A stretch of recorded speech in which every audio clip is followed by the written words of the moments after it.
Ce? 40 images that prove you have thalassophobia. Ia să ne uităm. Să vedem, chiar avem thalassophobia? Ziceți scrieți în chat de la 1 la 10 cât de tare vă disturb, știi ce zic? Cât de tare vă deranjează imaginile astea.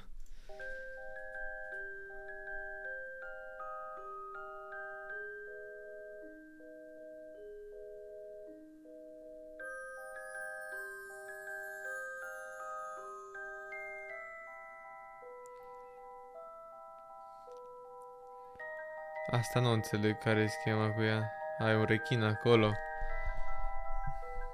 Wow. Ceva pește în apă. Bă, eu vă zic sincer, fiți atenți, deci eu vă zic sincer că eu, personal, când mă duc la mare și mă duc în apă adâncă, nu pot să zic neapărat că e o fobie, dar e un gând din ăla întunecat, că vai de ce ar putea să fie sub mine. E un gând din ăla întunecat. Nu știu cum să explic, nu mi-e frică neapărat, dar e inconfortabil, mereu trăiești în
de necunoscut. Yeah, I guess. Dar astea sunt mild, gen alea alte sunt mai cool, gen când ești în vreun subsol, stai așa un pic. Când ești în subsol, asta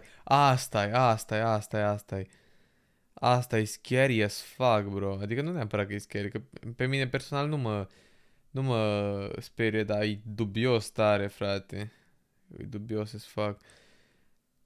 Chiar mi-e frică, gen, mi-e frică să intru. Știți că e cineva din Târgu Mureș pe aici. În Târgu Mureș, că eu de acolo, îți mă uitam, nu mai sunt în Târgu Mureș, dar în Târgu Mureș este un spa, cred că este și în alte spa-uri, de obicei în spa-uri sau la piscine chestia asta. Și este un bazin negru întunecat, frate, cu apă rece și intri în el, nu vezi fundul. Și jur pe viața mea că așa de scary îi și destul de mic. Și e apă rece și intri în ăla și pe aia sare în bazinul mare unde e apă caldă. Se simte bine. Dar bazinul ăla mereu mă căcam pe mine să intru, că nu știam ce e jos. Nu știam cum arată bazinul în sine pe partea de jos. Și te caci un pic pe tine, mă jur. Deci asta, Liminal Spaces Pulse. Deci ăsta e pretty scary, bro. Ce e ăsta? Nu-mi zic o găsit asta.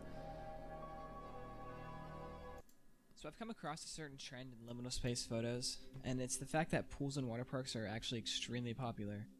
And I would say that probably a solid 5 to 10% of all liminal space images probably are just images of pools and water parks, and I know for a fact that there has to be some reason behind it.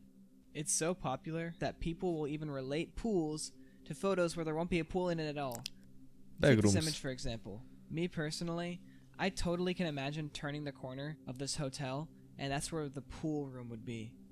It's this nostalgic feeling of staying at a hotel and going to the pool unsupervised, maybe with a friend or your sibling.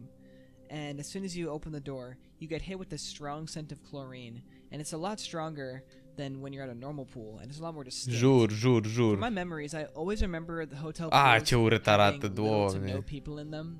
Either it would be just my friends and I, or there would be like 1 or 2 other families max. Ce urât That was arată. it. Something else that I always remember with hotel pools is the fact that there was never a lifeguard there, so you were basically allowed to do whatever you want as long as you weren't breaking any of the main hotel rules.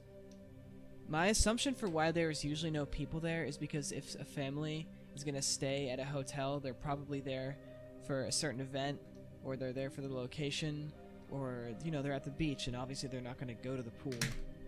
A lot of people share these memories, which is why I believe these images are so popular. These photos probably feel all the more nostalgic because when you go to a hotel pool, like I said before, there's usually nobody there. And in these photos, well, there's nobody there. Which is why I will be Ok, looking this at is multiple fucking Liminal nice, space bro. What the pool fuck do you slash mean? water park De ce au pus video-ul ăsta? Uite acolo, e beautiful as fuck, man. What the fuck? De ce au pus video-ul ăsta? photos, and we are going to be figuring out where they come from and whether or not they are Infinity real. Pool. This is Liminal Spaces Pool Edition. Nice. Xenofobia, ne uităm. Stai. Before we begin, if there's any images on here that greatly interest you and you'd like to see a full video on it, just let me know in the comments below. And also as a heads up, there were some images on here in which I wasn't able to find the location or the origin. With that out of the way, Liminal begin. Spaces Pool, fobia. Presupun că... Dar cum se numește fobia asta? Se numește cumva? So, starting off with an interesting one, this image shows us a global Google data center. The data center uses natural cooling technology from rainwater, which is stored in a reservoir, which cools down the servers. The Uai. different colors of the pipes are used to distinguish... Bă, știți de ce un pic așa îmi dau un sentiment de ciudat videourile astea și pozele astea din cauza faptului că eu aici unde stăteam eu mai de mult, stai că nu mai știu să vorbesc, de la VR, de la FNAF. Deci unde stăteam eu mai de mult era o legendă urbană că dacă treci centura și te duci pe deal este un bazin unde era plin cu apă, am și fost acolo, gen, chiar am văzut și în bazinul ăla că erau cai morți și cadavre și vrăjeli de genul și de-aia m-am căcat pe mine, că odată mi s-a întâmplat acolo o chestie nasoală și am fugit foarte tare acasă și am început să plâng ca disperatul și de atunci, nu știu, am asociat-o cu treaba aia. different water supplies in the data center, such as low temperature water, cooled water, and even ice water. This 60s style dream-like pool is found in South Carolina at the Hilton Head Island Ocean Retreat Suite. What a mouthful, and nothing really special about it. Fancy and colorful, this pool is located in Bedford Springs Resort in Pennsylvania. I really like the colors in this photo because it kind of reminds me of a West End. Asta e cool. What do you mean, bro? E cool. So I included this image because I feel like I've seen this image before in real life. Yo, băile Well, Felix.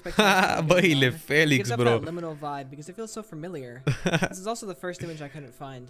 But hey, in case you were curious, it's very popular on Tumblr. This ancient tomb-looking pool is located Mamă, in a ăsta e luxury cool. hotel known as Palazzo Gattini in Matera, Italy. And we've already established that I can't pronounce things. So Dar I'm asta just mi gonna arată move on from chestii here. cool, vreau să văd chestii creepy. So this pool is actually a concept to replace an abandoned metro in Paris that was never reopened due to World War II.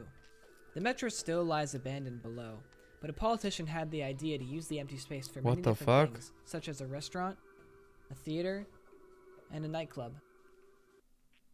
Și poți să te duci aici, în Paris? These plans never went through due to the fact that it was never clear who would pay for the construction of these places, but the concept images are still cool. Eerie yet familiar, this indoor water park with some secret slides at the top of it. Oh my, no, wait, never mind, those are just pipes.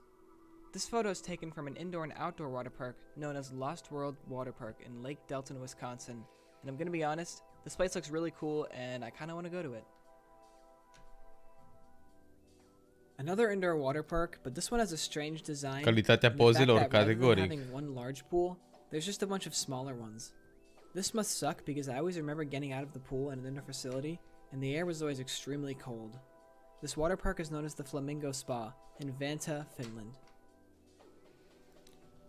So this pool, or image more specifically, reminds me of all those vaporwave edits, because everything checks out. You got the grease vibe. For going real, on. for real. Then you got the random plant, and you know the pool noodles. Anyways, this pool is another one which I couldn't find. The farthest I got from my understanding is that people use that as an Dar astea nu sunt example așa for stretch de ceilings and dark, lighting. bro. While this pool has some interesting design, Ăsta e un pic Canada. ciudat. let anybody and they were popular Bă, da, nu a fost chiar așa de... photos will appreciate. She took these Nu a photos fost chiar herself, așa de... and they were popular enough to exist in a museum. And I think that's incredible. Nu a fost chiar așa de rău. Bă, da, interesant. Ziceți ce...